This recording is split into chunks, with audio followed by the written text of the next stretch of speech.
Hi! ఇప్పుడే విల్లీస్‌కి వచ్చాము. స్వీడన్‌లో ఒక పెద్ద సూపర్ మార్కెట్. ఆల్మోస్ట్ అన్ని ఫుడ్ ఐటెమ్స్ ఎవ్రీ వీక్ ఇక్కడే కొంటాం మేము. స్వీడన్‌లో ఇప్పుడున్న ఎండలకి మజ్జిగ తాగాలని పెరుగు కోసం విల్లీస్‌కి వచ్చాము. ఇక్కడ రకరకాల పెరుగులు ఉంటాయి. కానీ మాకు ఈ టర్కిష్ యోగర్ట్ బాగా ఇష్టం. అచ్చం గడ్డ పెరుగులా ఉంటుంది.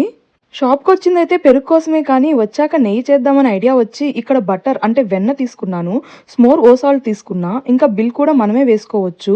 స్వీడన్‌లో ఒక లీటర్ పెరుగు కాస్ట్ ఎంతో తెలుసా? 29 క్రోనాలు. అంటే మన మనీలో రూ. 290. బిల్లింగ్ కంప్లీట్ అయ్యాక ఒక స్లిప్ వస్తుంది. అది ఇక్కడ స్కాన్ చేస్తేనే ఎగ్జిట్ డోర్స్ ఓపెన్ అవుతాయి.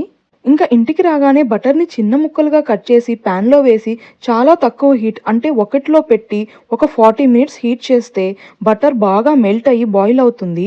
అప్పుడప్పుడు స్పూన్‌తో కలుపుతుండాలి. ఇంకా స్టవ్ ఆఫ్ చేసి పక్కన పెడితే కూల్ అయ్యాక ఇలా పూస నెయ్యి రెడీ అవుతుంది. మీరు కూడా ఒకసారి ట్రై చేయండి. ఎలా వచ్చిందో కామెంట్ చేయండి. బాయ్.